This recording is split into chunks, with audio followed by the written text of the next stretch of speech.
pause that. Ding, ding, ding, ding, ding, ding. Good evening, everybody. And then start the recording over here and start the recording over there. And yes, we are live. We're live on Facebook, live on YouTube, live on Rumble, and live on Locals, and live on Twitch. We're live everywhere, baby. We don't know what we're going to talk about, but we're going to talk about it. Is that something? Good evening, Timmy. Good evening, Dub Diesel in AZ. My weather disappeared. I don't know where it went. They said, it's going to rain in 3 hours. Right. And it didn't rain. I don't know why it didn't rain, but it's out west like it should. And we should get something, but God bless America. It's bypassing us. Yeah. So it rained here about 15 minutes ago, but did it for like 10 minutes and stopped. Well, the low is on the border of New Hampshire and Vermont. Yeah, it's supposed to stay here till like Friday. Oh, yeah? Yeah. All right. Yeah, the big storm blew off your coast, so you're fine. Big storms coming through South Dakota. Some rain looks like it's making its way into North Dakota. Nebraska's getting pummeled right now. Colorado a little bit through southeastern Utah. Arizona's got a bunch. New Mexico, on the Four Corners area. And in the center of Texas, a tiny one. But then you got to go up to Montana, eastern Montana, western North Dakota. And then you have Washington. Big series just coming across the peninsula now and into northern Oregon. So somebody's got rain, just not me. Why? I don't know. I don't think we've seen rain in a minute, but hey, we're supposed to have monsoons. Well, I don't know where. Yeah. Yeah, they say flooding. I don't see any flooding. No stinking flooding. We don't need no stinking flooding. Yeah, it's all south of me and east. Bummer. Yeah, due north of me is Meade, Lake Meade. And northwest, I'm further east than Vegas. I've never had that happen. Well, I guess when I lived in Arizona before it was, but yeah. So I don't know, man. In the Mojave. I'm in the Mojave. Yeah. Well, anyway, nothing to worry about there. Let's see. I'm waiting for my boy to get in here. Right now, solar wind is at 325, proton density per cubic meters at 3. We've had an M5 flare today. Whoa! And then lunar occultation of Saturn happened. And Saturn's going behind the moon. And if you're lucky, you got if it's dark, I don't know, man. The lunar occulation lasted more than 45 minutes and produced some very rare photos of the ring Saturn near cratered edge of the moon. Yeah. That happened. I'll show you pictures of that. 2 sunspots have power enough for beta gamma magnetic fields, and one of them is facing us, and the other one is coming toward us. And auroras should not be orange, but they are, but we know why. Pretty cool pictures out there. We talked about here the morning report.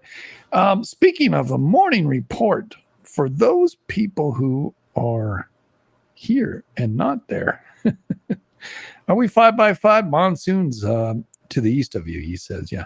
Vampy made it tonight. Are you going to work, Vamp, or are you done? It rained here for 30 minutes, she said. Yeah. Monsoons to the east. Yeah. Okay. Good evening, everybody over there on YouTube, on Facebook, and Rumble. And we're live, so let me share my screens for all of you. I understand. Don't show me that again. Window. There we go. And dun, dun, dun, dun, dun, dun, dun. Show on stream. Alrighty. Yeah, they get to see it too. How spatial. Anyway, dun, dun, dun. Push play and shut up. Okay, I will.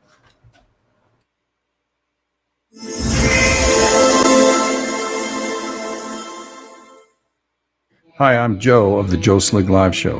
My interactive live show is on twitch.tv/Joe Slick Live.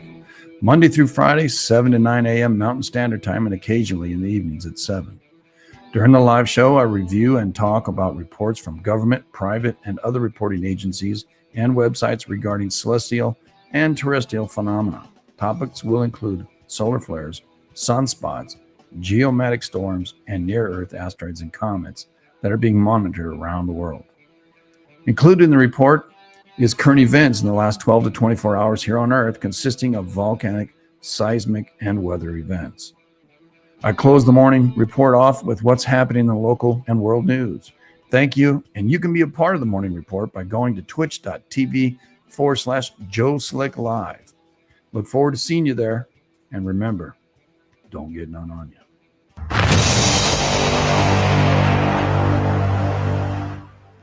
Yeah, baby. And remember, subscribe, hit the like button and the bell so you get notified over there on YouTube when it happens, baby.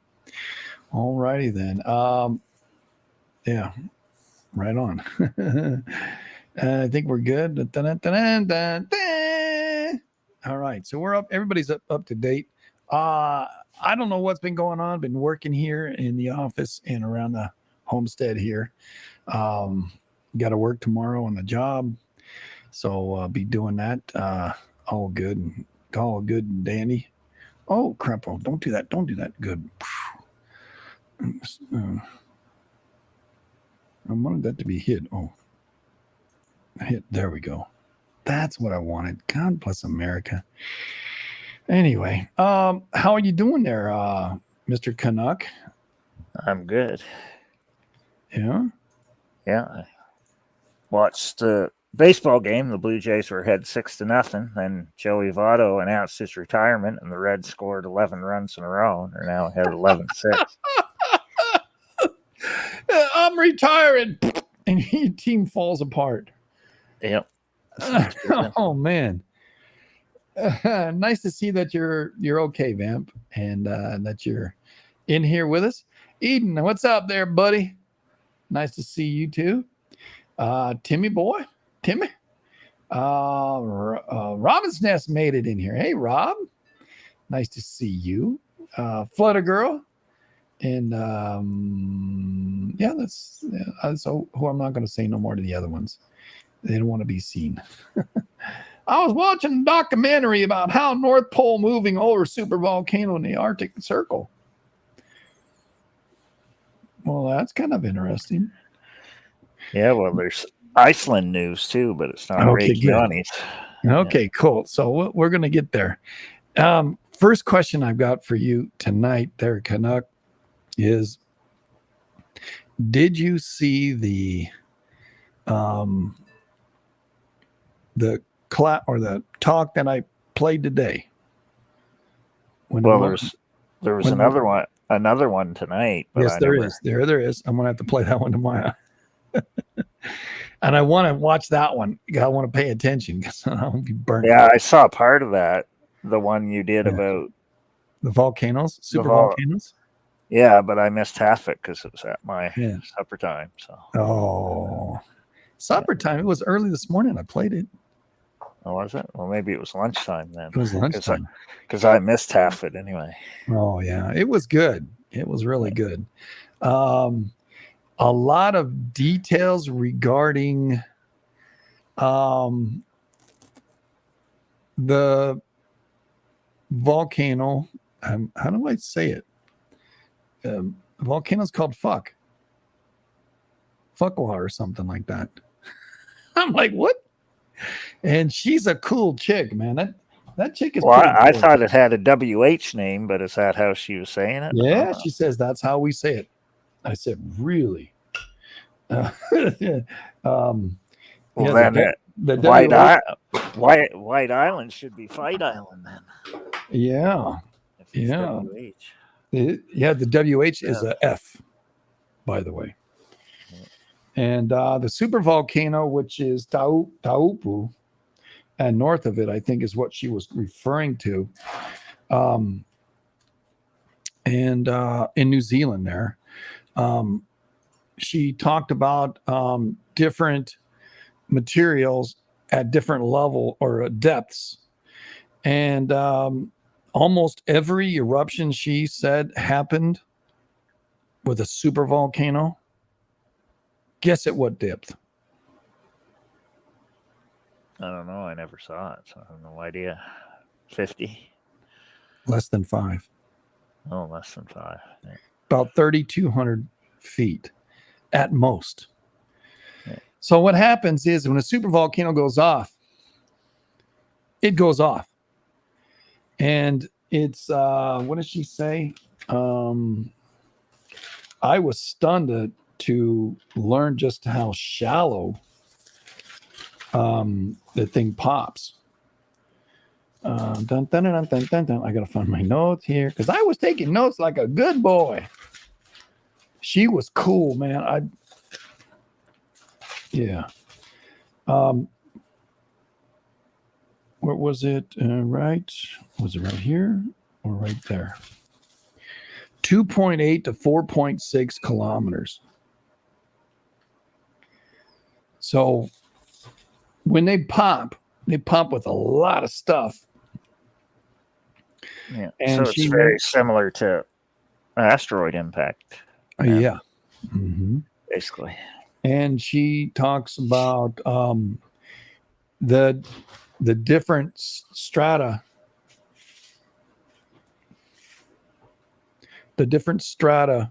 that volcanoes have that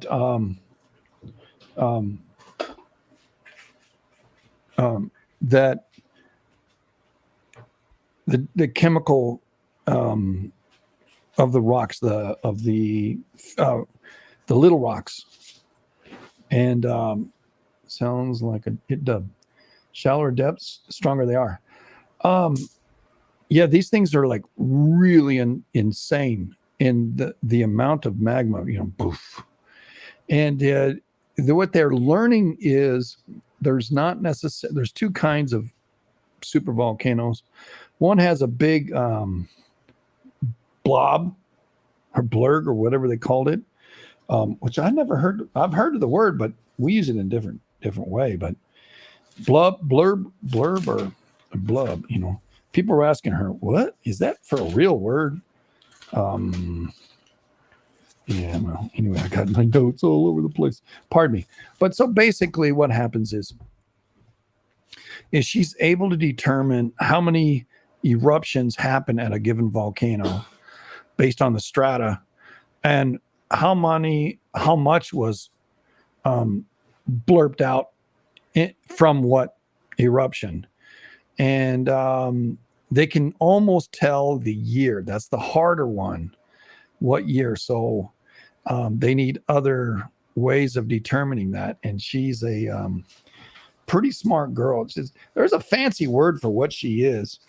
I wasn't sure what that was. The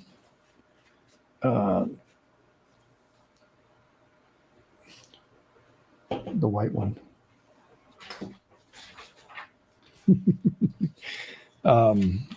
She's I'm looking at my wife just walked in the door, so she's looking for some.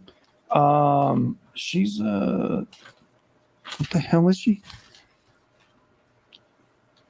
She's one of them smart people. All right. That's all I can say. Blurb. It's a blurb. That's what it is. Yeah, you're right. Eden, you were listening. You were here with me. We got a 4.1 off the coast of Chile, southern Chile right now. And it's not proof yet. It's 38% of whatever. the heck, man? This is what happens when you got notes on both sides of the page, in the front and the back. And then notes bleed into the other notes. Oh, God bless America. What the heck happened? Am I going the wrong way? Oh, my notes are all messed up. Oh, my gosh. Anyway, she talked about 4 different elements inside of this volcano. And they've determined the depth of these volcanoes and the eruption. And they've got a new picture here. I'm going to share the picture. There's a paradigm shift in the way of thinking of volcanoes, and specifically looking at our picture will be of let me go here. I got to share a screen here. Hang in there with me. Window. There we go. Share that. All right. Share that. Show on screen. There you go. All right. So the left side, here's the girl down here. She's a woman, not a girl, but younger than I, but it's no big deal. The left side is the chamber, and that's what they thought before. Now they're looking at this. And what's interesting, I've struggled with some of the tomography looking at Yellowstone. The right pane looks like Yellowstone, and it doesn't look like that other side. Whereas there's depths using the tomography from what's her name? I forget her name, but Kieran Siglock. And I don't know that I have a copy ready for any of you, so sorry, but I do have something, and it's coming in. This is 30 million years ago, right when Yellowstone was coming aboard, right? So let me share this. Now, how do I do that? Right here. All right. Share this screen, window, this one, share that one. All right, coming in. Here we go. All right. The depth tells you, the colors tell you the depth.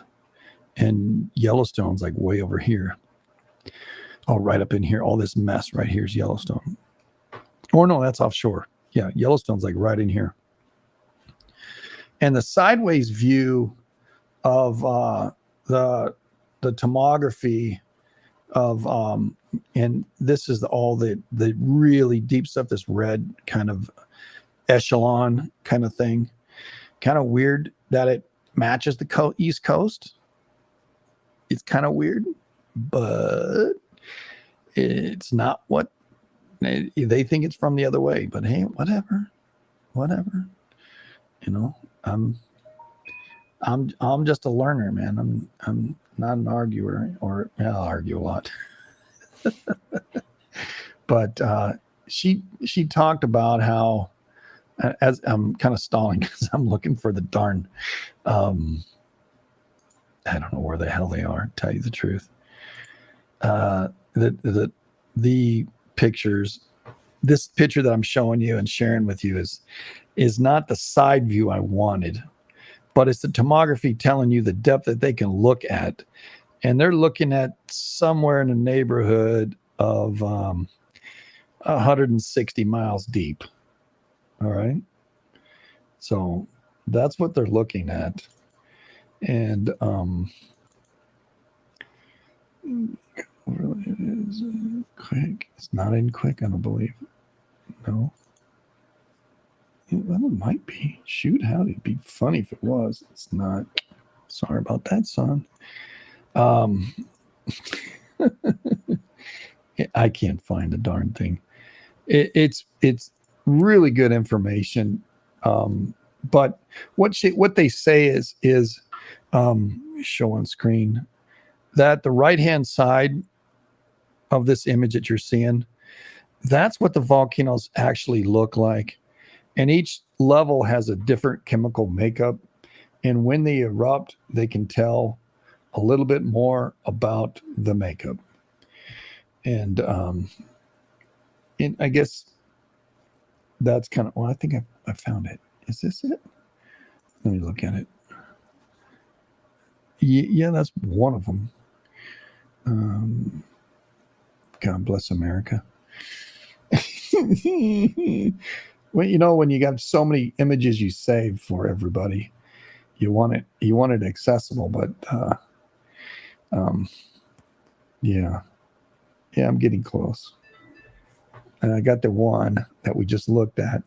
I'm looking for the one that's a side view, so that you can see the depths and how much it really just changed. Here we go. Found it. All right. Bear with me. I'm showing you, and I'm going to share another one. There we go. This one. Share. This is from Professor Nick. Okay. So share on screen. All right. So this up here where it says Mendocino, where his finger is pointing, that's offshore. In Yellowstone, you'll see the red arrow shooting up in the middle. That's Yellowstone. And yeah, I can do this.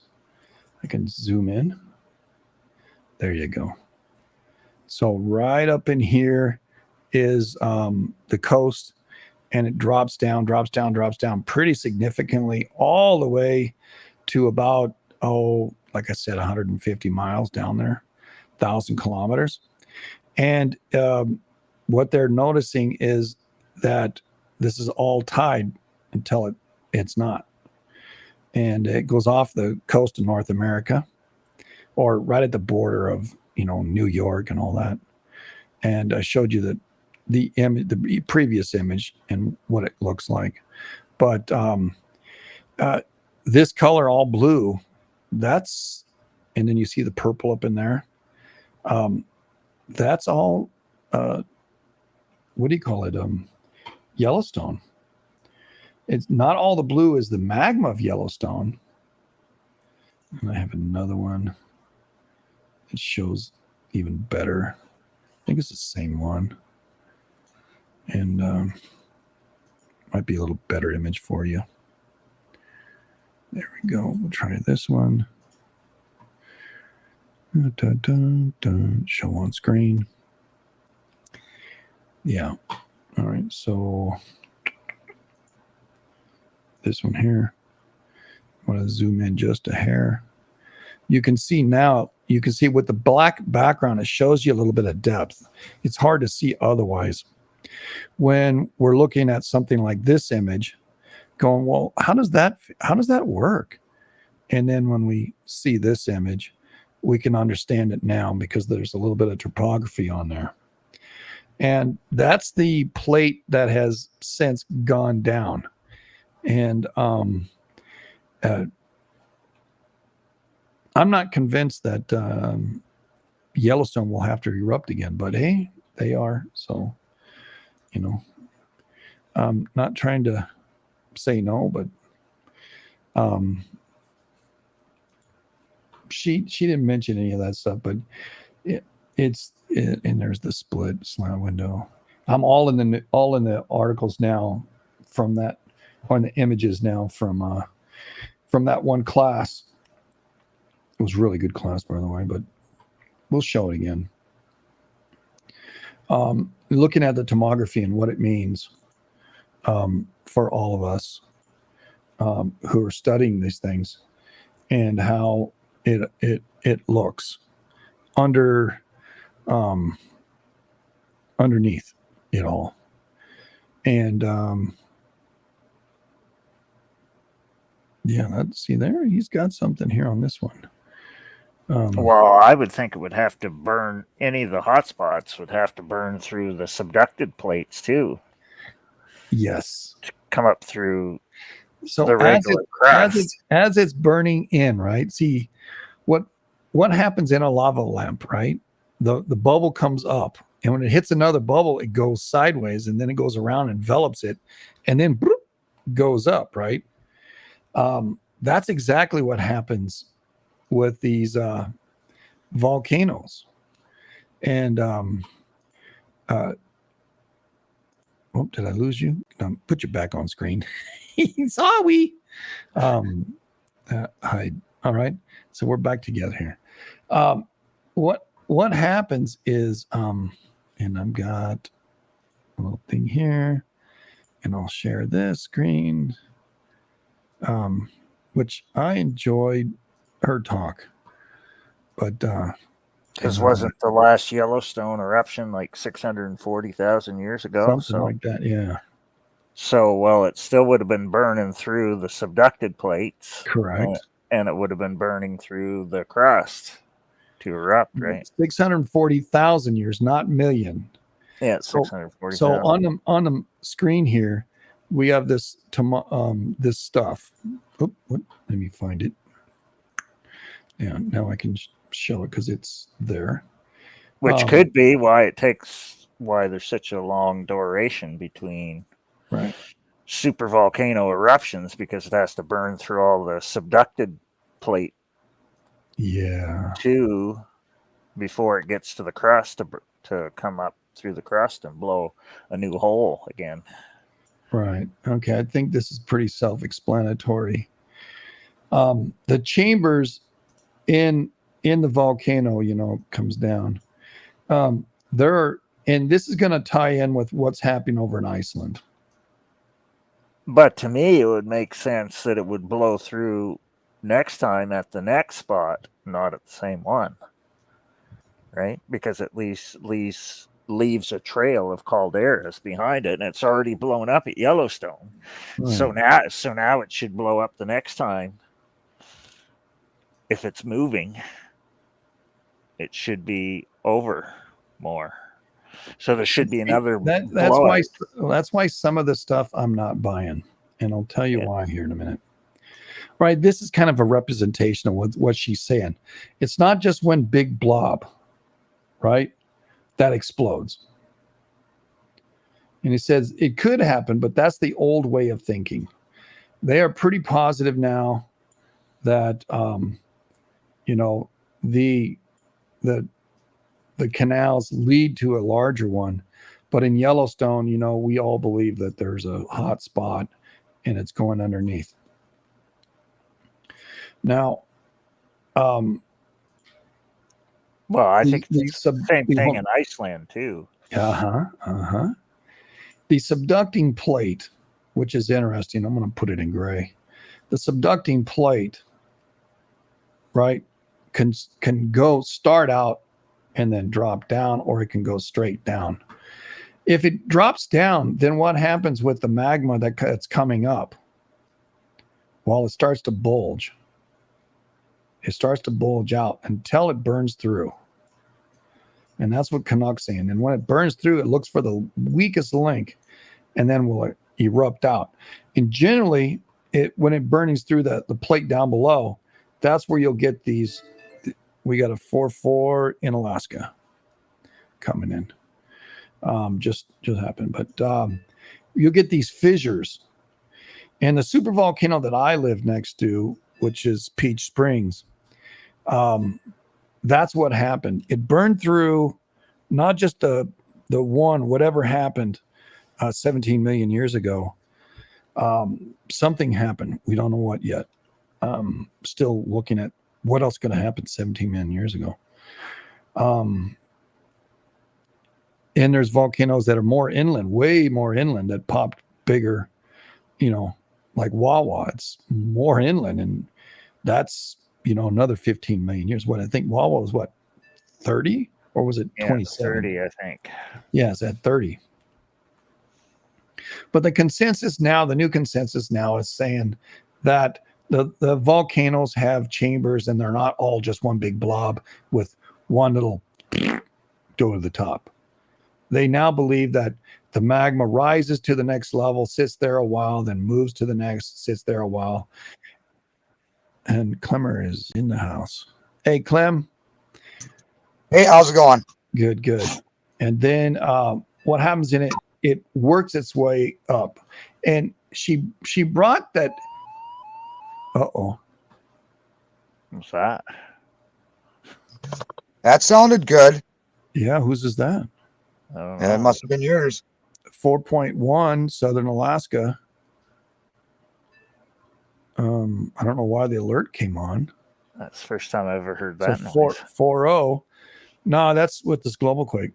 Oh, is that what it 4.0. is? It's just east of Anchorage, just east. 74% quality, they think. Matches 83%. It's a 4.0. Not a big one, 9 miles deep. So, yeah, if that's what happened. All right. So, because it pops up on my screen. So, which cure is next? Your drawings are getting better now, bud. Oh, they are. Hey, 42. Thank you. When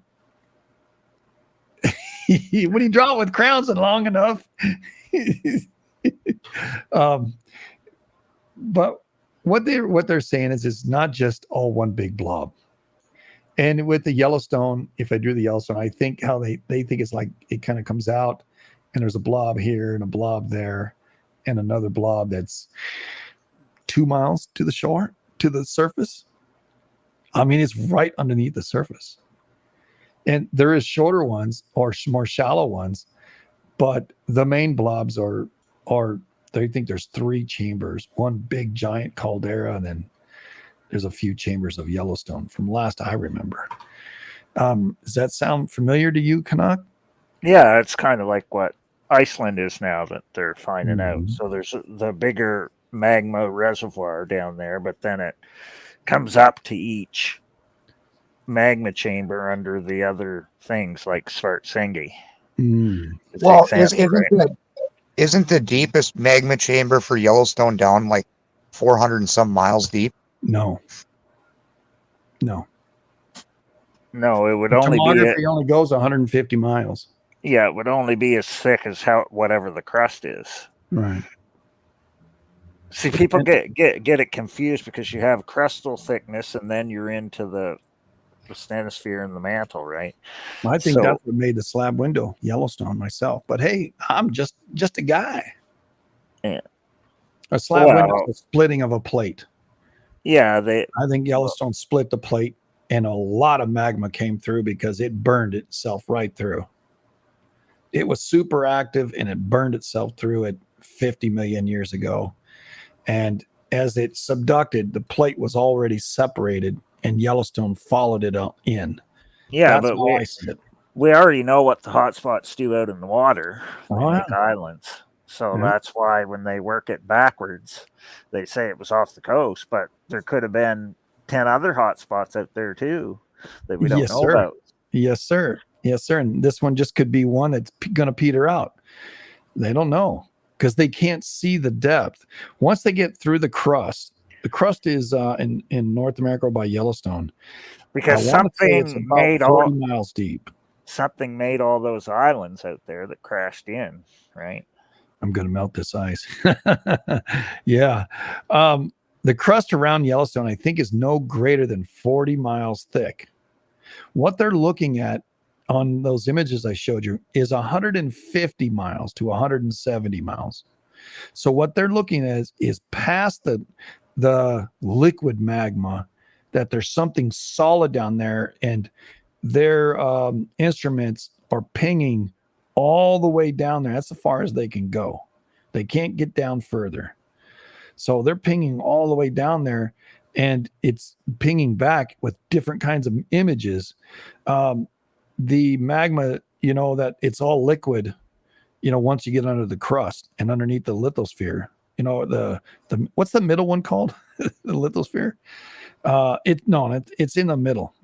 It's a transitional spot from the crust to the upper mantle, and then lower mantle is way down even further. I believe that's the organization. Sometimes it's 2,900 kilometers all 29. the way down to where the mantle core boundary is. Yeah. So that's how far they have to look down to see what subducted plates are down on the bottom on the mantle core boundary, and there's all sorts of new things on that. Right. And as they as you know, like everything has a density, so they can pulse something through, and when it hits one object, it'll vibrate at this frequency, and then as the sound wave goes through again, or the pulse goes through again, whatever that is they're using, it hits a different article, and it vibrates at a different.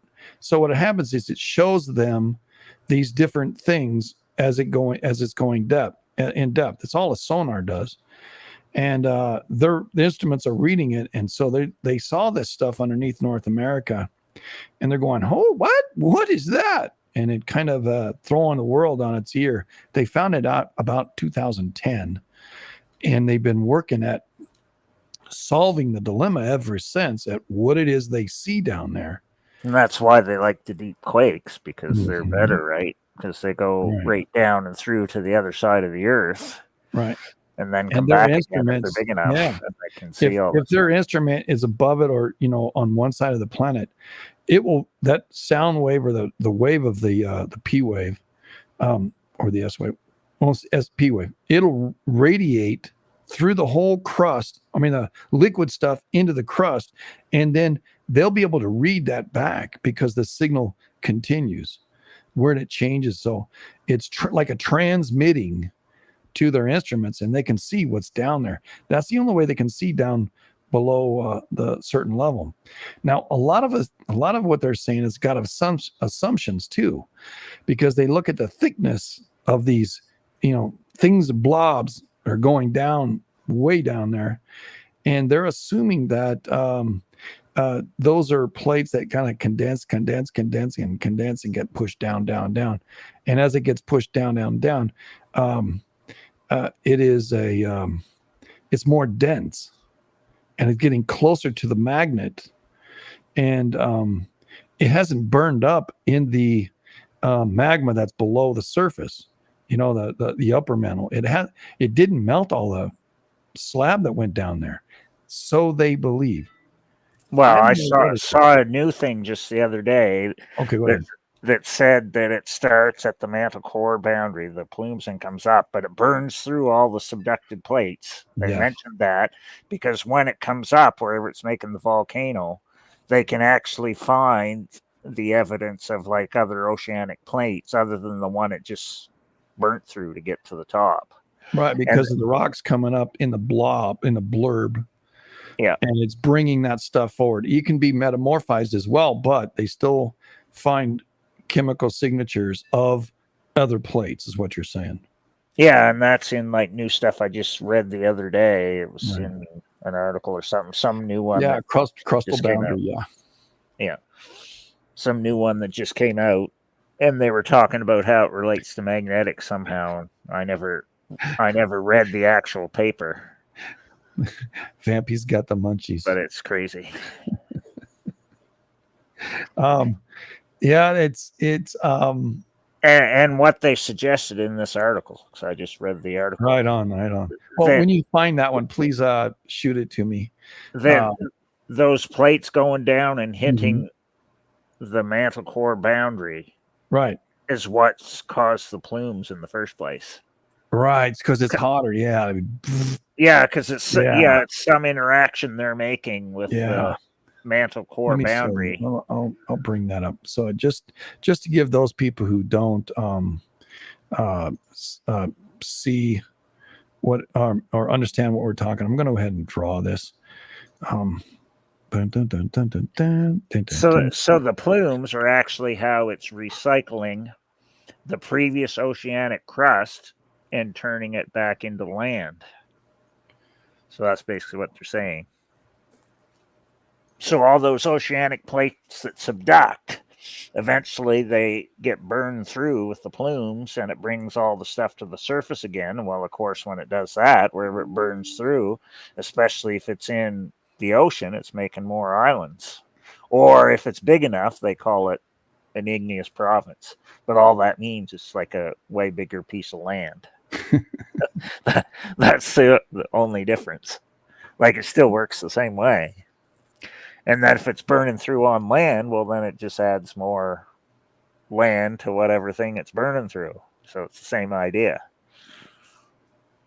So you could basically say Iceland's an igneous province now because it's big. It's not a little tiny island anymore, right? Yeah.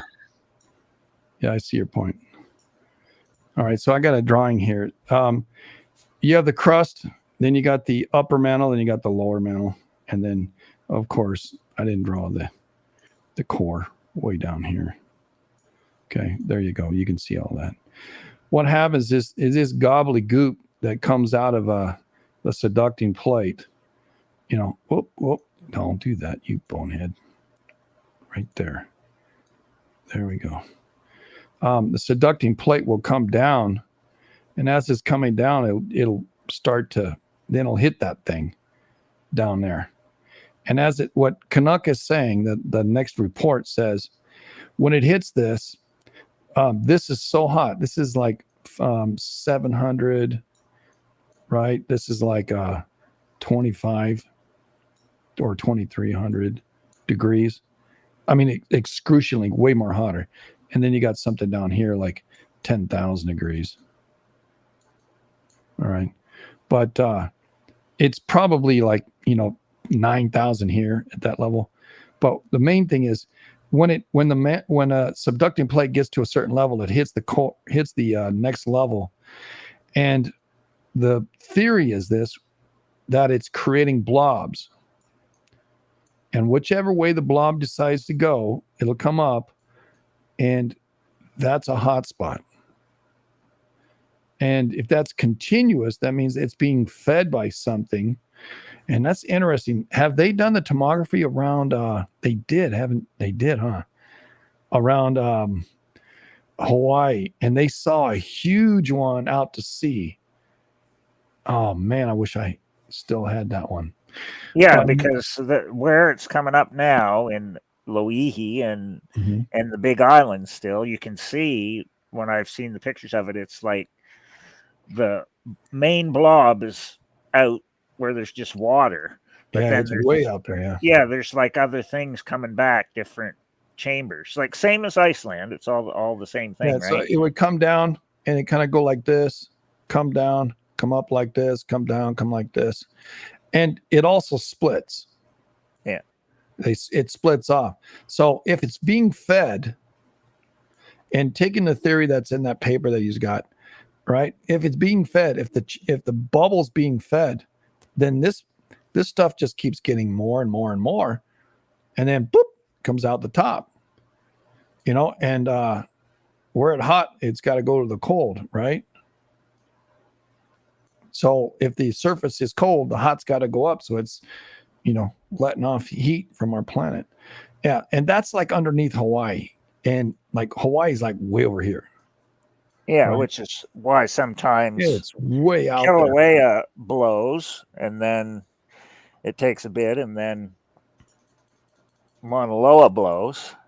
But sometimes you get it where they both blow like close together at almost the same time. So I think it just has to do with how much magma is coming up at one time, which one it blows out first or whatever. Because technically it's all part of the same hotspot, but then you have, technically 3 volcanoes that are the main active ones on Hawaii, which would be Loihi, Kilauea, and Mauna Loa. And they're all being fed by one hotspot. Yeah. With different tentacles. Yeah, but at one time you had Mauna Kea, and then you had a bunch of other ones that were smaller there over on the backside of the island. I forget all their names. But yeah, there's offshore too, big ones. Yeah. So it's the Big Islands, it's been blown up a few times. And it's the same thing in Iceland, because basically by what they're saying, every place where it erupts is like its own separate magma chamber that's all fed by a magma reservoir below it. Yeah. And it goes from one to the other in a specific order. And that's what they're trying to figure out why it does that. Right. Well, they believe the main chamber is right underneath Reykjavik. And all the things, as it comes to the surface, it goes out towards Svartfjallsvingi and out towards, what's the big volcano out? Well, the newest stuff that I said from Val Trolls, their newest one, because he worked on the newest one. He says the main magma reservoir is actually right under Fagris Fall, but there's all these arms coming off it, which is tentacles. Which is why he said it's going to go to Svartsengi. Well, it's at Svartsengi now, but it could switch over to Alvorp, or it could go up the other way to Krusevik or whatever, wherever it decides to go. But they know from the age of the lavas that other times, like when it happened, whenever it was 800 years ago, it started in one spot and then went to the west because they have other lava flows that are over there that are the same date. So like when it starts in one spot, it like picks one side and goes one way, and then maybe the next time it comes up, it goes like up further. So it just depends on how it's going to go, and that's what they're trying to figure all this stuff out. Southwest and northeast. That's kind of the slant of all these fissures. I mean, they're really slanted. They're not like a 45. They're probably like, an 80 or a 70. Their slants are like really sharp to the right, from northeast to southwest, all those lines all the way across. And that's all the fissures that happen. And then as that same direction, as it comes back after it passes through the center of Iceland, it comes back that same kind of way, but toward the coast up there. It's really a trip. Iceland's an interesting place. I would not want to go there, but I like talking to people there. Yeah, and the new news from Iceland, there was a big glacial flood coming from the big glacier that Grimsvotn and all them are under. Oh no! Yeah, so that's the news today that just Icelandic had on there because he was over that way anyway, doing his stuff. So he said it's doing the same thing as like what Katla did there a few weeks ago, right? Except now it's from the big glacier that Grimsvotn and all the other ones are, Bardabunga and all them are under. Oh yeah, my favorite. Yeah. Now they don't know if it's going to be bad enough to come down and take out the highway again, like what the Katla flow did. But yeah, my two favorite volcanoes, Bardabunga and Hungatunga Happy Eye, and I lost one already. I don't want to really lose the other one, but if there's nobody around and it has to blow, then let it blow.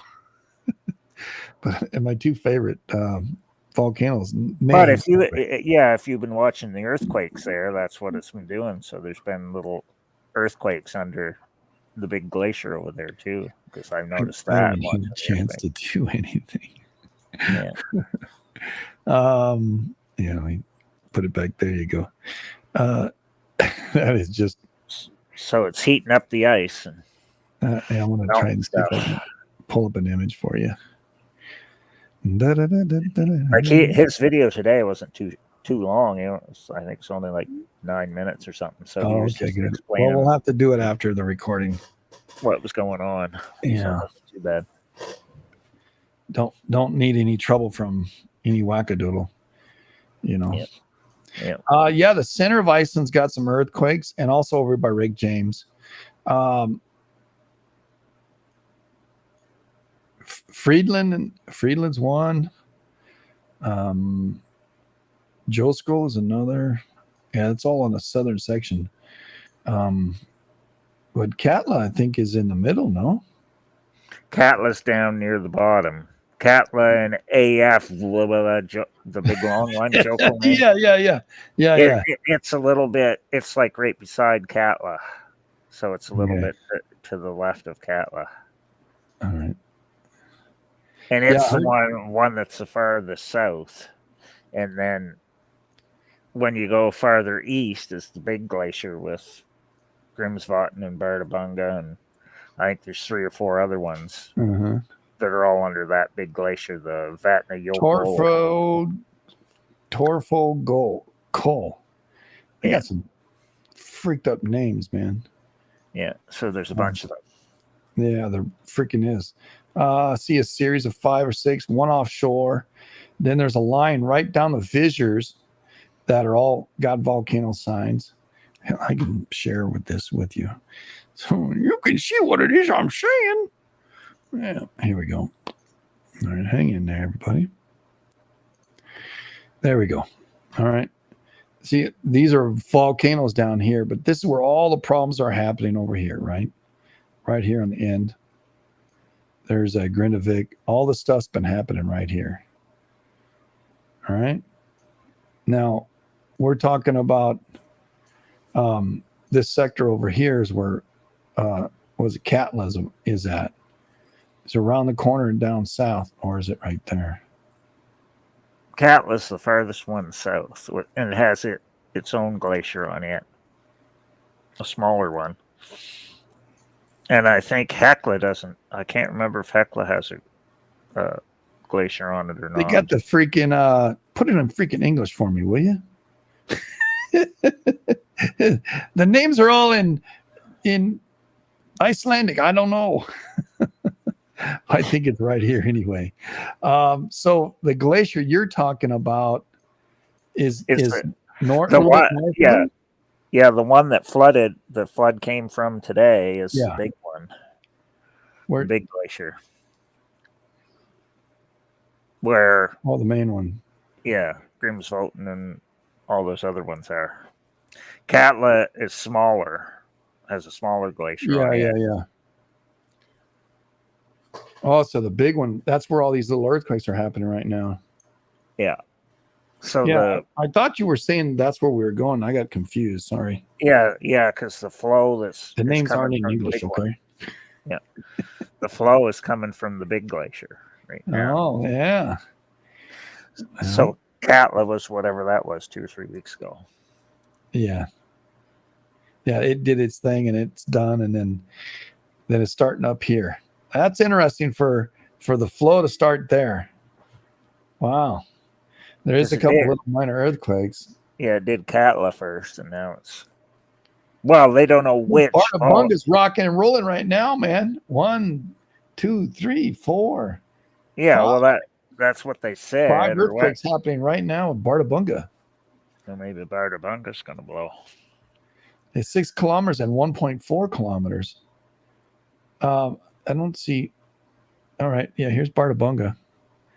I just love the name. Bardabunga.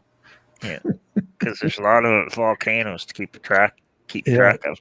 They're about 5 kilometer depth earthquakes. That's shallow, dude.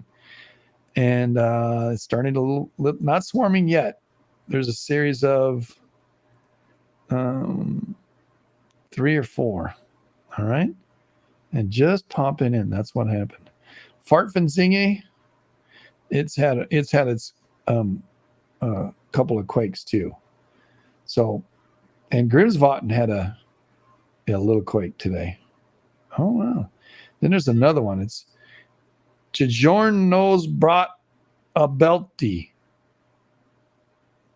Did you know your brother bought a belt? Tajornis or Tiornis, however they say it. Yeah. It is the fracture zone that's up there. Yeah, that's what's quaking.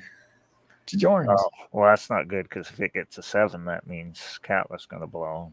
Because that's what happened in 1755. There's quite a bit of 1, 2, 3, 4, 5, 6 of those. 6 of those. In 6 hours, there's been 33 earthquakes up in Iceland. We're looking at the latest, set. And there, the time is not very well. I guess we're at 3 hours.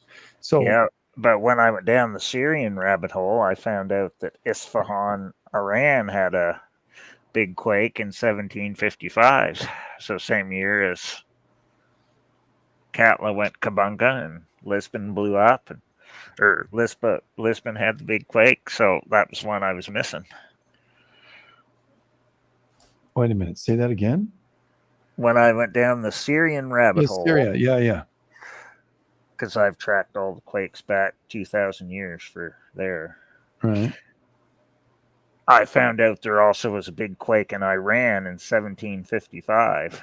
So that's in Isfahan, where they have their big air base and nuke sites and missile base. One of the places. There was a big quake in Isfahan, Iran in 1755 that was actually, it was in June 7, 1755. So it was actually right before Lisbon. And all the stuff went crazy in Iceland before that. Because there was a 7 in North Iceland, then Katla blew up. I think it started September, middle September, with the 7 in North Iceland. Then Katla blew up October 15th. Then Lisbon, Portugal quake was November 1st. But then I found out June 7th, 1755, was a big, gigantic 7 in Isfahan, Iran. So see, now I'm reconstructing all this and figuring out how it all worked. And we know because November or December. The no, the Iran one was June 7, 1755. Yeah. Then there was a 7 in North Iceland around September 15th. September 15th. Yeah. Then Katla blew up October 15th. Then Lisbon, Portugal had the mega quake and tsunami November 1st. Then 17 days later, Cape St. There was 2 8s in that Lisbon one. Yeah, well, I'm just talking like the main 1755. Because they weren't that far apart. I think they were a year apart. No, this is all in the same year. All the stuff. The 2 8s in Lisbon. Yeah. I thought there was one, and then 5 years later. I don't know. The data is. There was an aftershock to it that wasn't 8, but it was pretty close. Yeah. But there was like another big one a few years later, but I'm only talking about 1755. Right. And then we did the study before on 1754. There was the quake in Egypt and the quake in Turkey. Yeah. I think there was a second 8 in Lisbon. I think there was an aftershock, or there's probably more than one aftershock that in 1755. But then 1756, there was another big quake in Algeria because it's called Meknes. I think Meknes quake. So that would have been the year after. There's a big quake in Germany in 1756 coming down the same liniment line that goes through Croatia and all that way too, because I looked that up before. And then Syria gets hit in a big quake in 1759. So all these things are all coming like close together. I'm so rabbit hole right now. I'm going. Listen to you going. Oh, look at that! Oh, geez, oh. I go, wait a minute. Well, let's get back. I was on 1700s, 1750s going, what are all the earthquakes in 1750s? And I'm like, okay, I'm pretty sure there was another 8 because there was 2 big quakes. I think it was 5 years later. Well, 5 years is out of my thing I know, but hold. Because I'm going by 1 year at a time first. Yeah, 1755 earthquake. Yes, sir. Okay, here, if we're going to do it in the proper order. So we got to start with 1754. All right, 1754. So there was a large quake in Turkey in the northern part. In Istanbul? Yeah, we assume Istanbul, but they don't really know exactly where it was. They just say North Turkey. Okay. For that one. And then same year, like a couple months apart, there was a big quake in Egypt because they felt it in Cairo and all around there. All right. So we went from Turkey to Egypt. That's the ones we were looking for. Yeah, And- I'm but gonna in the do middle it. there has to be Red Sea too, right? Well, no, Not Red Sea, but no, just Dead wait. Sea. Go We're ahead. only in 1754 right now, so that's what we're starting with. All right, Turkey Hey, was the date. Do you have the date on that? yeah, and also, well, I can't remember. I'd have to go back and look them That's up. okay. Like Hey, no, that's fine. they were like 2 months apart. So Okay. I think one was October. So if one was 2 months before that, it would be August or whatever. I think they were like 2 months apart. I think you're right. August was in Turkey. Yeah. Yeah. Because we're looking for a connection between the Turkey quake and the Lisbon quake, but it might be that Turkey and Lisbon make Yeah, but just somewhere else. Yeah. And that's where we're going with it. Okay, so those are those first two in 1754. Yeah. So then the next one in chronological order going into 1755 would be the June 7th, 1755 one, which was in Isfahan, Iran. Iran. Yeah. I can't spell it, but And what's funny is if you just look at those three, guess what you got? a triangle, buddy. Yeah. I was way ahead of you. I knew you were going to do that. Okay, so now we go farther into 1755. There's a 7 in North Iceland. And that was around September 15th because I had to go to the Icelandic data to find North this. Iceland. Yeah. That's the one that's the one that just Icelandic Gylfi has talked about that. He's had a video about that fault up there, and they know it can make a 7. That's right up at the top. Okay. And so that's what was the date? What was the date? That was I think it was September 15th, 1755. All right. Yep.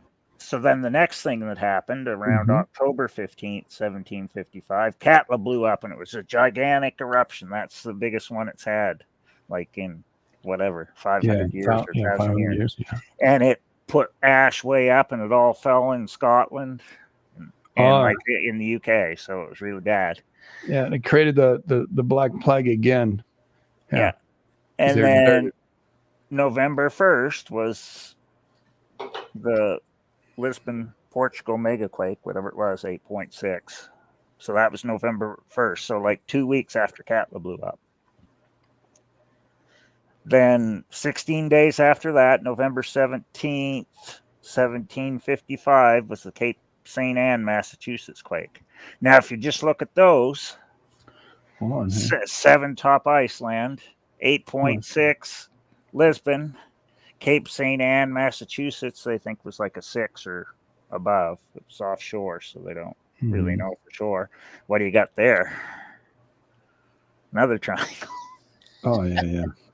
This is how I noticed the triangle thing when I started looking at all these historical stuff. And it's freaking crazy because it's like doing the same thing over and over and over and over and over. Well, that's what it does. That's what it's doing for me when I see the quakes and the direction of the Pacific plate. And like it doesn't care about oceans or water or anything. Like it's doing what it does. Just because that's what it does. And the earthquakes are showing that same thing, the same kind of pattern. Yeah. They happen at the weakest part, and then it fills in where the most power is pushing. And then you say, well, what's pushing? Well, shoot, what's happening in the last 5 years? P&G's been booming big time, right? Why? It doesn't have a direct push from what? Well, it's Australia pushing and then Pacific pushing anyway. And then, okay, next year, 1756. Yeah, 1756, there was a large quake in Germany. Oh. It's like their biggest quake that they've had that they know about. So this was it was just a few months after all this stuff happened in Iceland and Lisbon went off. Then I think it was also in early 1756, there was a big quake in Algeria, Morocco. Meknes, the place was called. So this was like 1756 too. So now it's making a triangle. Hold on. I got you. If you just went off Lisbon it's making a triangle off that. So Well, those you go to two Massachusetts, and then you got Germany and Algeria. There's a triangle, and that's the last three that you said. You don't need Lisbon. Yep. And Lisbon, Iceland, and Iran make a triangle. yeah. And so then I was studying other stuff on Syria because I started doing all the quakes there going way back, like 2,000 years or more, because they have them all listed. You have to go and find it all. And they actually have studies on them and everything. So I found all those too. But anyway, so I found out there was a big, gigantic quake in Syria in 1759. So this is 4 years out from Lisbon. Big in Syria? Yep. And you'll never guess where it was. Where this last one hit? No, just east of the Litani River in the Bekaa Valley of Syria, where that is, if you want me to explain where it is right now, sure. It's right where Hezbollah has all their tunnels. Yeah. You were saying that. Now that was 1759. I said, oh, well, that's exciting. I'm going to go back in time and see what else I can find, because, this is what I do. Yeah, I know, bud.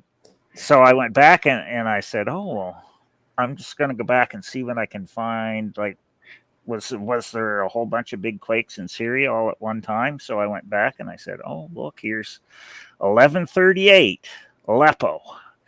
And then I looked and it all had it in the list because these were all ones in Syria.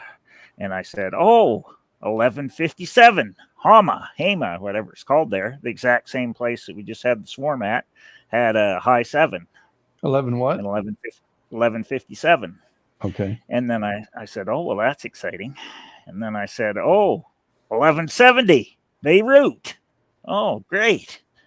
And then I looked again and I said, the next one coming down was 1202. And the 1202 one is in the exact same location as the 1759. And then I said, oh, well, that's exciting. So I looked at 1212. What's that one called? Oh, it's Bekaa, right? Bekaa Valley. Yeah, it's the same location as the 1759 one. Yeah, they call it a different name, but I don't care. When I read about each one, I found it was the exact same place because they had it all listed. And so then I kept going down through the list, and then I see 1212 Dead Sea. So what it basically did in the 1100s, it started. It ripped all the way down. Yeah, it started at Aleppo, and which is the north coast, northwest coast. Yep, and then it kept going right down to the. That's where the Russians are right now. Yeah, so it took 100 years basically to go. About all the way down. Yeah. Yep. So then I go, well, I'm going to see what was going on in Turkey back. Hold on, I got to flip the page. Yeah. So then I said, I'm going to. Notes. You're not a good student. Okay, what year are we on now, buddy? Okay, so I went because these were all the ones that happened in like the Middle East, Syria, but they cut it off once you get to Turkey, right? So I had to look up Turkey quakes going way back. Oh, okay. So I said, well, I wonder if there was like a big quake in Turkey, like around the year 1100. So I start looking through the list, and of course they have stuff that goes way back. And I'm going to put the link in here because this is what really got me going. I found this after I found all the other things. Okay, buddy. And everybody's going to shit a brick when they see this. All right. I love it. Yeah. Oh, shit. I'm down to one beer. So yeah, we drink beer here on this night here. This is kind of a special night. As I open a beer. We're not doing bad things. We're adults here. I'm going to be 60 here in a couple of years if I make it that far. My wife might kill me. No. So I'm going to copy it in. So here. we drink I'm stalling while he does what he's doing. Yeah. See what a good guy does? And yeah, we don't mind what you do. Nobody gets crazy or stupid here. So my boy Clemmer came back. There's my boy Luke. Oh, didn't copy. I got to do it again. No, it didn't. But yeah, we hang out, talk this stuff, and sometimes we get a good story, and we're on a good one tonight. And I'm having a good time, but I am, I better drink that one fast. It's getting warm. Okay, they're at work now. So Okay. I want you to bring that one up. 1114 Marsh. Yeah, Marash. Marash. Okay, I got you. Hold on. I'm going to share it with everybody. There we go. Share that. So this one was in Turkey. All right. Let me see. Is that it? No, Yes. That's not it. That's not the one. It's that one. So when you bring it up, okay, I just want you to read it, and then I'll explain where it is. Okay. The Marash earthquake occurred in the area of Marash during the early morning hours on November 29, 1114. It had an estimated surface wave magnitude of 7.4 to 7.7 and an epicenter location in modern-day Turkey. The main shock was preceded by 2 destructive foreshocks in August and November that same year. At least 40,000 people were killed in the earthquake, a number contested by historians due to the small population in the area at the time. These earthquakes are associated with seismic activity on the eastern Anatolia Fault. So he said at least 40,000 people died. Hey, you get a 7 and you live in a bunch of stone buildings, everybody sleeps in the same room with the animals. You have to remember that it's like way back in the day. But having 40,000 in that area, yeah. The Crusades were happening back then. So, it's right around that time period, 1114. Wasn't it? Or did they start in 780 or 790? Yep. Yeah, it was all during that time. So all these quakes that I talked about in Syria, right, were all during the time of the Crusades. During the yes, sir, during the Crusades. I know where you're going with it, but let's hold that one for way out there, okay? Yeah. Because I know where you're going with that one, and I'm just gonna let that go. So because we got other people here. All right. So, and you said it's on the Eastern Anatolia Fault. Guess what happened on the Eastern Anatolia Fault? Oh, like almost 2 years ago now. 2 huge, massive earthquakes. I mean, the land split. Like 50, 100 feet wide, opened up. Well, guess what? Go ahead. This is the exact same spot. The city of Marash is the one that has the big long K name now. Okay. Because Marash, okay. Yeah, that big long K name, Camarama or whatever it is. Camarama ding dong. With Marash on the end. That's the same city. All right. I'm trying to get there. Hang in there, buddy. I gotta go this way. Because the Turks added that name, the K name on the front of it. Kasiri? No, it's KHMA. Okay, yeah. It's Kemaramas. Yeah. KAHRAMAN Maras. Yeah, because Maras. Yeah, Maras on the end is Marash. That's what it is. But see, that was the Greek name back then, so they changed it to the Turkish name after World War I. Yeah, all right, so this is where they had a little wine country and olives. They grew a lot of olives because it's very rich with water. And these canyons, I watched a canyon just like it opened up. Like where let's say it was coming down. Oh shoot, it's got to be a little offshoot. Yeah. So like how these whole series of quakes in Syria started back in the 1100s. Yeah. Started with this Turkey, 11. Go ahead. November 29th. Yeah, I'm not going to waste no more words. Yeah, started with the 1114 quake, and then it went right down the Dead Sea Fault, right into Israel in the next 100 years. Really? Yeah, that's what it did. All those ones. Do I need this page again? Yeah, because that's the basis one, and I'm going to give you the one that lists all the Syrian quakes too. Okay, that's fine. I just want to find that. I'll do that after. The Dead Sea earthquakes. Yeah. Um, But I just find, and here's another thing that's funny. 1170. Is that, Here, where here, was it? here's another thing that's pretty Huh. interesting. 1100 to 1200s was the last time the Reykjanes area was erupting. No way. Yep. That's the Oh last my time. That's the last time there was the eruption in the Reykjanes was the exact same time period, 1100 to 1200. That So was it's my doing, brain blowing up. yeah. You know So what it's happened? Yeah, because Ricky James is going off right now. And just 2 years ago, we had the Turkey earthquakes. so it And was they're all happening at the same time. yeah. So that's how it works. So that stuff's happening and Iceland's going off. Do you remember? It's like 2 years now that Iceland's been going off. Yeah, since 2021 it started. Yeah, 2019, I think. Yeah. Oh, maybe it's 4 years already. Yeah. So this And is it's what like it does. it's like an 80-year pass where it just goes ape turd, or 100 years pass, and it goes ape turd and then it shuts off. So I don't know what the people in Turkey were thinking, because this is and the Syrian people, because this is where I'm getting all the information from. I'm looking at their own information, and yet they're all, because all these quakes, they've done studies on them and they know how big they were, and they're all like 7.5 to 8.2, and then they're saying, oh well, we don't know why we're getting a 7.5 to whatever. Like, they're right stupid. They're right stupid. They're not even looking at their own data going back like that, man. They don't care. they're dumb. Like, I don't know how else to explain it. Like, here I am in North Yeah, I know, America, right? and I'm finding got all this stuff out, and they don't have a freaking clue.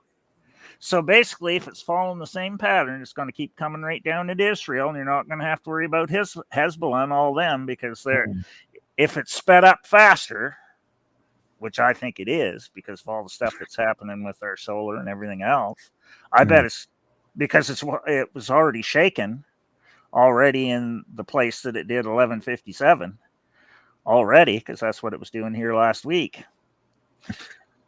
So I looked at like all the new data for that, and they said, oh, well, we don't, the Turkish data from 95 to 2021, or the Syrian data says, oh, well, we don't get swarms here over the it's mainly 3s and 4s, and the quakes they got last week is already higher than that. So now they're all freaking out. Yeah, That's why they're all scared. They're really scared.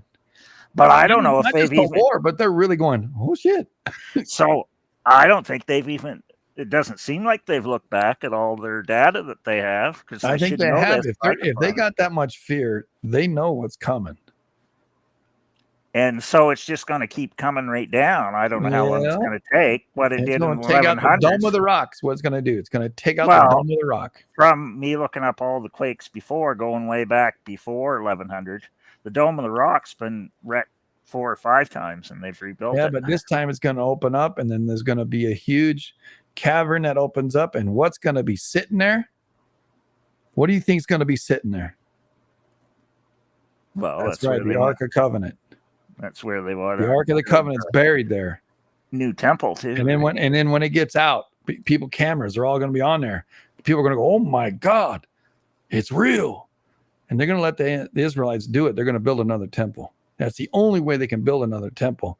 If the whole world says, "Sorry, Mecca's done," swipe it off the list. It's now Israel's side, and because there's the proof that this is their land. And everything we saw was, and then they'll build the temple again. How else can they build that temple, man?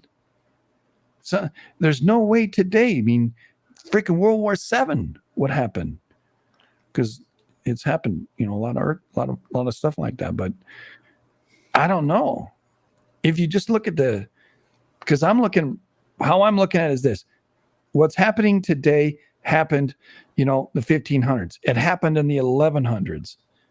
That's where Canuck is extrapolated to. So in thinking, I'm going, dang, if this happens again, what's the worst that can happen? Jerusalem gets pummeled by a massive quake. So it's, and then the Dome of the Rock's got it's kind of like roll down the hill. Yeah, or all collapse in because they've done all sorts of excavations under it to Oh, they've find been digging. They're looking, yeah. all the so all that stuff is all going.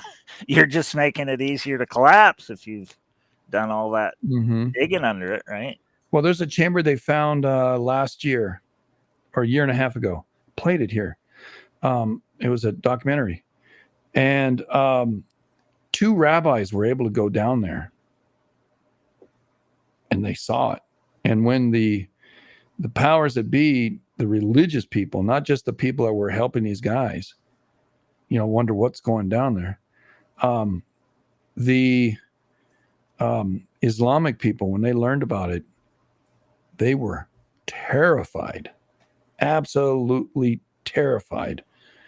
And they cemented the passage off right in front of the two rabbis, and yeah, it came out that that's quite possibly where and it terrifies the Palestinians or anybody else. The reality that, hey, God, this is if we give this to these Jews, we've lost. We can't beat them. Yeah. So it's really, really, man, that'd be wow. Because I just saw an article about, oh yeah, they're going to build the temple. Some people say, oh, they're building it. No, they're not building it. They're not building it right now. No. They go through a yearly thing, so don't let people on the internet tell you things that just ain't real. So I put in the link to the one there that has all those quakes that I talked about, because what it does, it lists them all going way back, and you can click on them and then go and read the article about each one. Yeah. So that's what I did. I went and read about everything. I can share this one here. Wait, Turkey, can I share this instead? Here, they call it the Levant. That's what the French used to call it, I think. No, Levant. Yeah. And it's basically Syria, Lebanon, that whole area, Palestine, the West Bank, right into Jerusalem. Jerusalem's at the bottom. Yeah. Oh, wow. This is the one that just broke right here and right there. It just broke big time 2 years ago. We're starting to get quakes right about where the arrow point is. And that's scary because they think that now the Red Sea or the Dead Sea fault system is going to pop, because they know it does.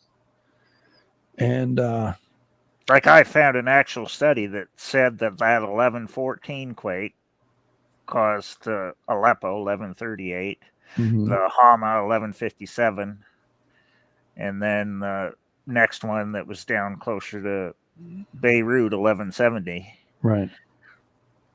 But then I kept going like from that list because I saw all the other ones that were the Syria quake, which is Bekaa Valley, and 1202, and then 1212 was right in the Dead Sea itself. So I got like all the list of them like right there. Now it has ones going way back, but I only went back 1,000 years just to see if I could see if there was a pattern to this, and I didn't have to go back too far to find it. Right. So it's just crazy. Like you could go back, and I bet it's doing the same thing again, because you can go and look up. Oh, and another thing I found too, I forgot to tell you about when I looked up the 1759 one. Etna was blowing up at its summit at the exact same time as the 1759 quake hit. It was just basically what there's the connection again, man. That's the connection. You see it, and it's like, okay, so it goes from here to there to down here. And all we're seeing is activity come from Philippines, through Indonesia, going up and over, through China, through, India, coming back down into Turkey. And we see that way, but we don't see it. And another thing I forgot too about 1754, Tal had a gigantic eruption in the Philippines. It's on the same east to west line. Oh, wow. Yeah. What year? 1754. Okay, that's where we started, 1754. Yep. And so I think Philippines. They had a 7.6 not long ago. Yeah, Philippines. And 2 7s. That one of them got knocked down. So they've had at least 3 7s. Yeah, and I think What? Tehran's on the same line. Oh shit! I better. And they've been worried in Tehran for 2 or 3 years now because there was counselors there that said they were woefully unprepared for the earthquake like a year or two ago, and they got booted out of the Tehran city council because they said it's due for a big one in Tehran. Oh my gosh. All right, it goes from central Mexico, from basically Baja Mazatlan north to almost Vegas, I think. Because I think it's been doing this forever. It's just nobody's been paying any attention. Yeah. They get overloaded by the data, but you know why? Because that's my favorite I think thing. Portugal has 2 8s. One's 1 year, one's 5 years later. And that's interesting because you got the same kind of thing going on with your timetables in Syria and Jordan and all that. Also Turkey. Well, we have all this data for a reason. It's so we can. I bet you the Nankai Trough. I bet you the Nankai Trough went off around that period of time as well. Well, I bet Nankai was 1707, right? And then the next time was 1854. Maybe there was some other earthquakes that didn't call them the whole Nankai Trough. Well, there could be, but I'd have a single 7 or 2 7s or something like that. I bet there's earthquakes that happen in that time period. In Japan, that you go from 1710 all the way to 1850. Shit, that's 140 years, right? Yeah, I think there was a big Indo one around that time too, but I can't remember which year it was. 1756 or 1758, I can't remember. All right. Because it's hard to find stuff the farther you go back in some places. Well, what I was looking at is the Tropic of Cancer. The top of the Tropic of Cancer, I think, is the Mendocino Ridge. If you got the same distance from, I think it's 20, 30 degrees or what is it? Is it 40 degrees? Oh, and Vampy just said about Cascadia and Nankai. Well, I can tell you that the last 2 times that Mount Fuji has erupted, maybe I'm wrong. It erupted right after Cascadia 1700, and it erupted again. The last time it erupted was 1707, right after Nankai Trough. So that was 2 9s across from each other, basically. Yeah. 7 years apart. Well, I don't think Nankai was a 9. I think what happened is one earthquake, another earthquake, another earthquake, another earthquake. A cumulative 9. Okay. Well, they think it was all 5 segments in 1707. Yeah. Well, that's downtown Tokyo all the way down to, but now they think there's another segment, but that's another story. There's a back channel, yeah. Yeah, that's right under. That's right under Tokyo, basically. Oh, over there. And they say that because in 1703 there was a large quake under Tokyo, so that would have been 4 years before Nankai Trough went off. I agree with you, Vampy. Vampy says it only makes sense that if the Pacific plate moved that much on one side, it'd catch up on the other. I think it's more like a fishing pole. You get a good strong fishing pole it's a long one, and you bend it.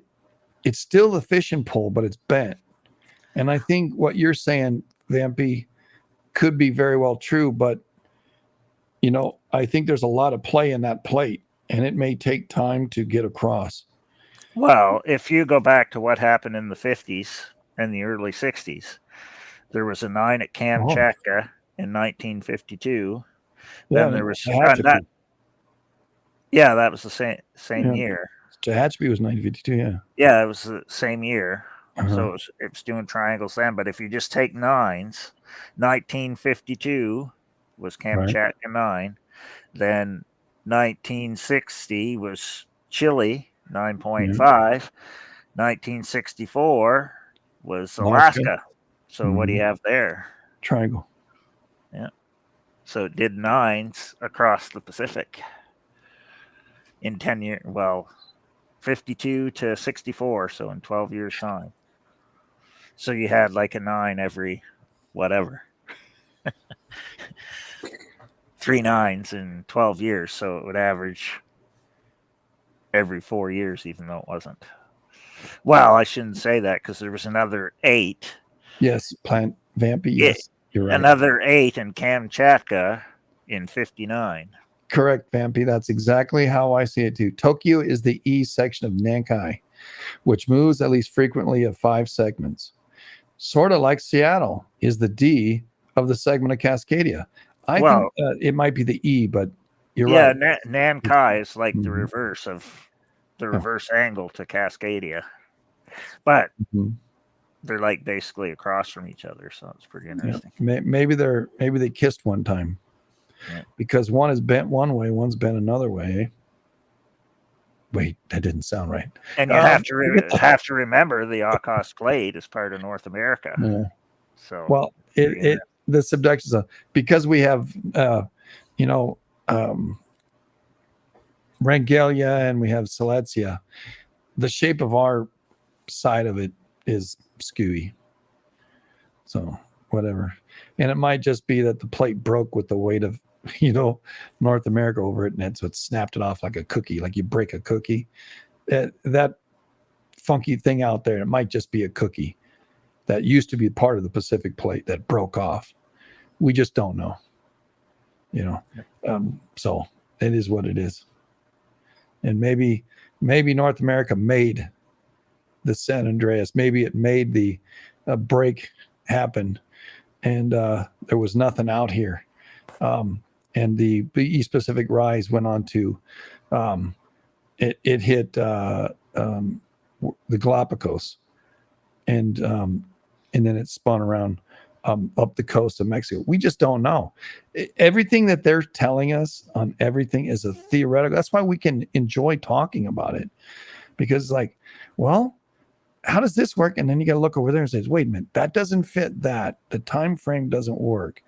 What Canuck is drawing putting a thread through, a nice thread through, is a series of earthquakes over a period of time that happen in the same pace and in the same areas, not the exact same spot, but in the same area over a period of years. And it's like, how do you and he's got 3 sets. There's another triangle. And I think he did that on purpose. Because he's trying to mind fuck you. It's just how it works out. That's just what it does. That's how it works out. Yeah. Because it depends on which ones you're looking at. Like it was easy when I was looking up 9s and 8s, but then if you break it down farther, well, then you go to 7s and 6s, and you'll get more. But that's basically what it's doing. So it's crazy stuff. Yeah. Walleye King just said, if the fishing pole is bent over, it means you got a fish on the line.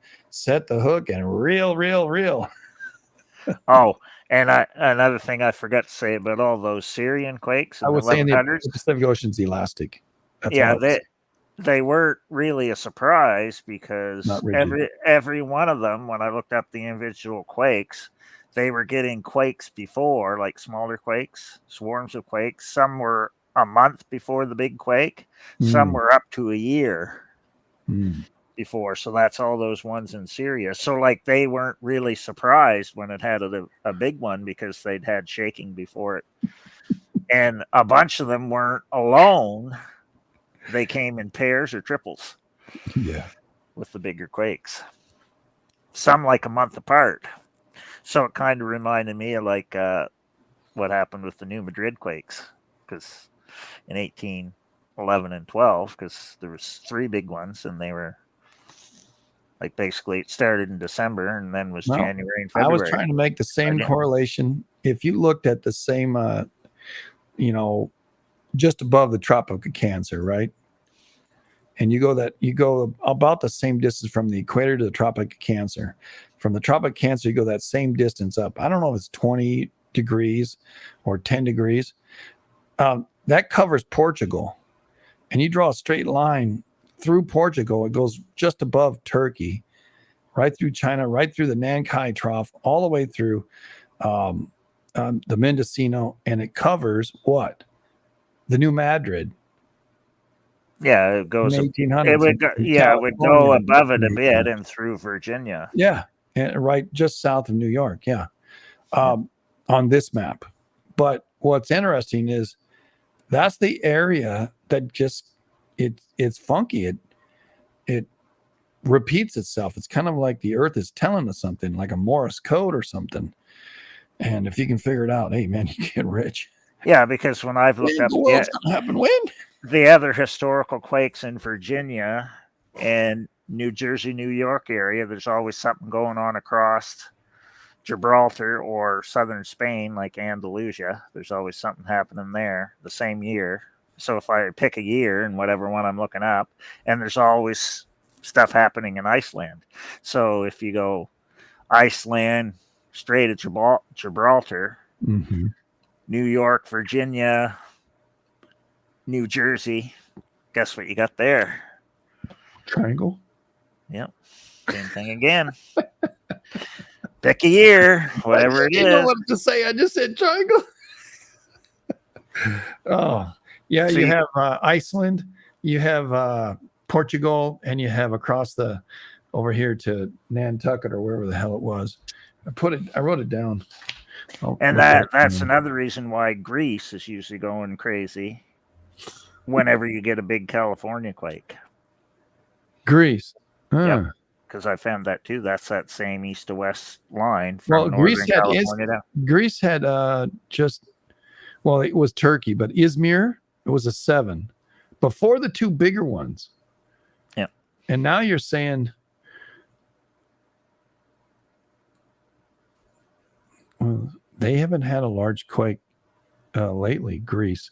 They've had some quakes. No, not yet. Not on the mainland. They had a freaking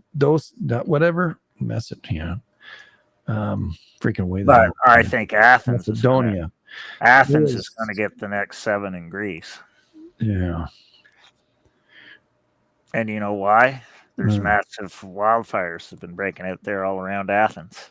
And the last time it did that, right inside Athens, they got a big quake, whatever year that was, 2000, whatever. You know why? There's a lot of gas under there. There's a natural gas under Greece.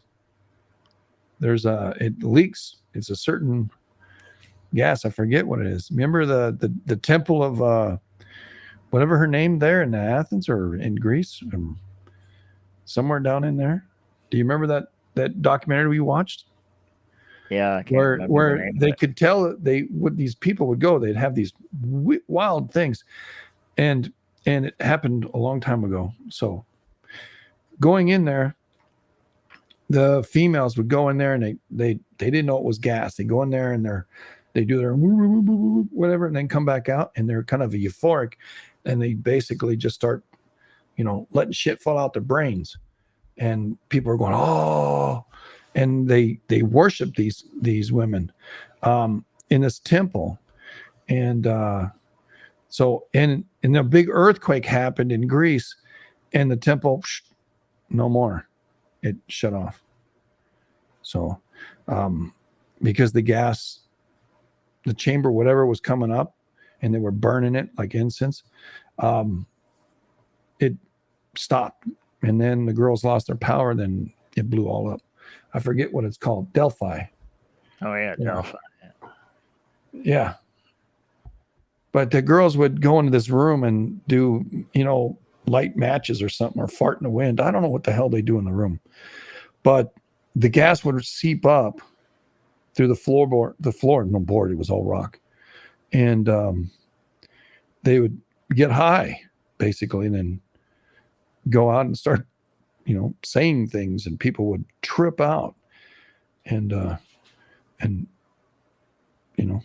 that's what they did. Yeah, they were mystic kind of oracles. Delphi. See, y'all know it. Yeah. And you didn't hear that story before? Well, I think I watched part of it that time when you played it, but I didn't remember watching the whole thing. It was a trip. I happen to think also that I think there was a time when Paul did that same thing, the Apostle Paul, that they told him hit the road because he did something and the girl lost her power.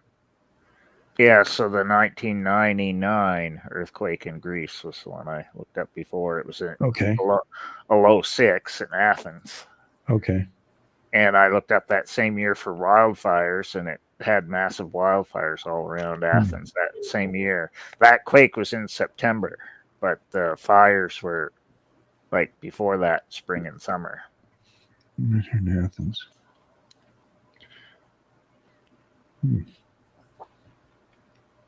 So right now it's having fires then. Yeah, because there's fires all around Athens here just the last, whatever, 3 weeks. Well, hell, there's a lot of power in the chain right now. Izmir went off first. Then I don't know, would you call it the Eastern Anatolian? The southern, where the two quakes happened, bang, bang. And there's power coming this way down the plate boundary. It did kind of go north a little bit. I watched all the because the Croatia quake was the same year as Izmir. So the Croatia quake happened right after Izmir had the 7. Well, Croatia just had a 4. Yeah. Or whatever. I was talking. I went online. I was saying, "Oh man, he had an earthquake. Is he okay?" And he said it was right under him because when I looked it up, the earthquake happened like right up in here. I can maybe even show you. 30 days. There it is. Yeah. A 4.5 in Croatia here. And he said, oh yeah, he felt that one was shortened, jolt. So because whatever year that was, 2021, I think it was. Yeah. 2020. And you're talking, well, was it Bulgaria had a pretty good one too. It was just not Istanbul, but it was just up here in was it Bulgaria or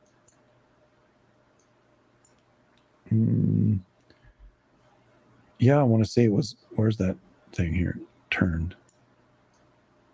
Oh, 2020, I guess it was yeah. And they were worried about it going into and I think it was like October, I think, if I remember right. Yeah, 30th October 2020. Okay. And then not long after that was the Croatia quake. You think you're right? Yeah, but this one here. It was around the same time as the first Sandpoint quake too. The 8.2? No, the first one, because there was two 7.6s. One started three altogether, yeah. Yeah. PNG up there, and then Mexico. So PNG, no, it was Indonesia, and Mexico and PNG. I think that's where the 3 7.6s are. Just what, 2 years ago? There's 3 Sandpoint quakes. So there's because it started in 2020 was the first one. Mm-hmm. Well, I was referring to it went July. Yeah, it went July or no, June. Right, June, I misunderstood you. June, October 2020 was the 2 7s, and then the 8.2 was July 2021. Because I remember one of those quakes was like right around the same time as this 7 in Izmir. I don't know what quake you talk about, Walleye King. Was there a swarm that happened beforehand, or did it just big quake pop off? I think he's referring to the Izmir one. I think Izmir. popped off. Yeah, there were a bunch of fires. No, there was a bunch of fires because we were watching that one. And Greece that's why Greece is all up in there, wanted these satellites up because of those fires. Yeah, and they're making completely out of control. They're making their own version of firms for themselves. Yeah. Well, just for them. Yeah. This area has had just masses of fires, and it's kind of like, what's going on? And I think it was last year, the year before. Yeah, they've been having a whole bunch there.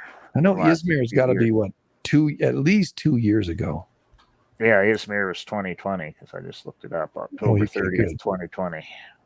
Good. So you're right there with me. Yeah. So that happened on 2020. So that's 4 years ago. Yeah. Okay. What else happened in this area that was big? Sevens. Yeah. Well, Croatia had their quake, but I forget what it was. Like near a 6, I think. Croatia 2020 quake. Yeah. Because that's how I got on looking back at the historical things to find it going up the same line all the way to Iceland. Yeah, Petrinja quake. That's the name of it. Okay. It was on 29th December 2020. All right. So hold on here. What'd you call it? What city? Petrinja or Petrinia. They may not say the J. Petrinja. I don't know where the hell it is. It's in Croatia.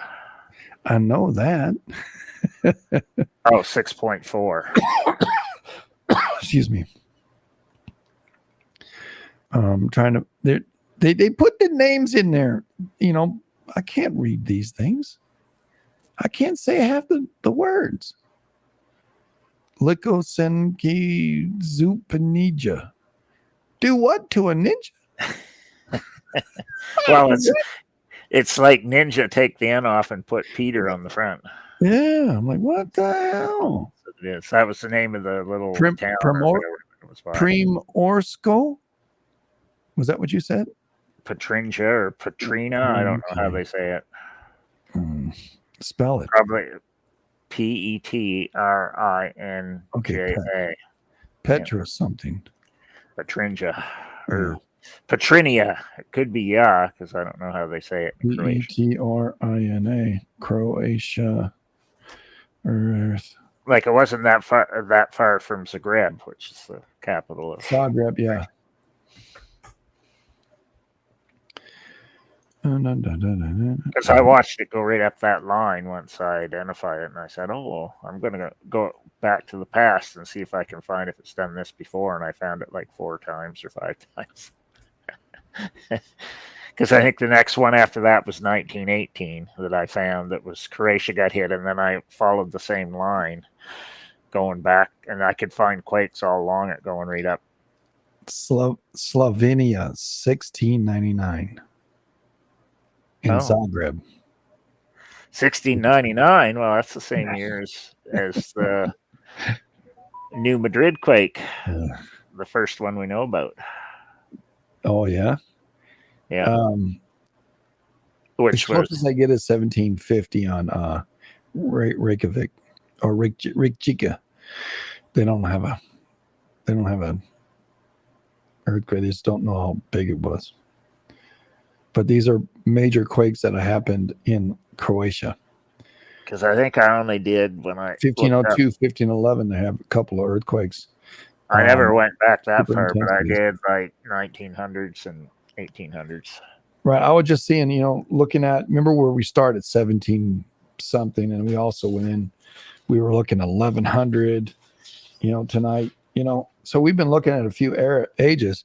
I was just wondering, what if I throw this in there? Does it add to it or does it take from it? And there's like, I think you're saying somewhere it had an earthquake like at 1508. And we were looking at was it 1708? And we were looking at 1755. Yeah, I think that's right. I got too much notes. 1759 we were looking at. And I was going back and say, well, how, look at that date. And I'm on a list of earthquakes in Croatia. I said, well, let's see if there's something that happens around there here too. And I'm looking at 1157, but didn't go back that far, 1500. Yeah, because it just depends on like if you can find the information. Like there's probably other ones that I'm missing that I just haven't been able to 1755. Yeah, Croatia went 5 years before the 1755 series. Yeah. All right, so it went to 1750. So that's kind of close. Then you went to 1100 and 1200, and then somehow we jumped 500 years or something. Yeah. Well, also in that same 1100 time period, there was a big quakes around Etna. In one of those years in the 1100s, 1167, I think it was. December. Get this. December 1905. Casina had at least a 6.2 or greater earthquake in Zagreb. January 6th, right? Yeah. 1906, right? Something like, or was it January? Yeah, it was in January in 1906. And I think it was in the beginning of the year. It was maybe in, I don't remember what the hell the year was, but hey. Well, maybe it was one of those other years. I thought it was 1918, but maybe it wasn't. 1906. Because I started looking up all the Croatia ones when I went April back. 18, 1906. Yeah, so maybe it's 1906. Yeah, went to April. All right, I'm just looking for another triangle, buddy. Come on now. Go with me. Well, I wasn't looking for triangles when I did that one. I was just looking to see along the lineament. Because that's how I started, right? Well, you're stuck. You got me stuck in Croatia, and I'm looking through the things in Croatia and the dates that I know. At 1906, Casina, significant damage in Zagreb, 6.2. Yeah, it might have been 1906. I got to find out if the Scotland quake was the same. And year. Then, was it April or March? I think it's April. It said 1906. That's the big San Francisco quake. So Casina popped in December and January, both the same power, 6.2 estimated. And there's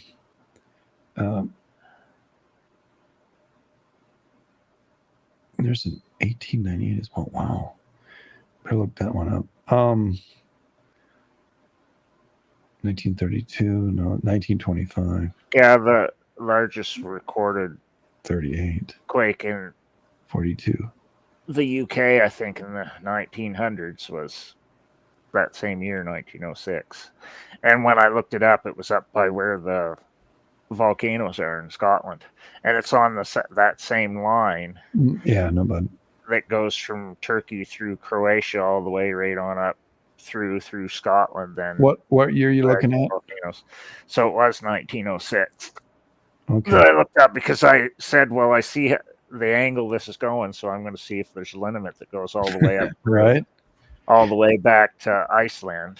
And so that's what I did, and I followed that line historically, and I found all these quakes like right close together, all going up the same lineament line. And I've found this like a bazillion times when I identified the lineament lines, like just looking at 48 hours worth of quakes on my app, and then I say, look, it's going right up that line. So then I go back in historical times, I pick a spot that got hit, and then I look up when quakes hit that same spot before.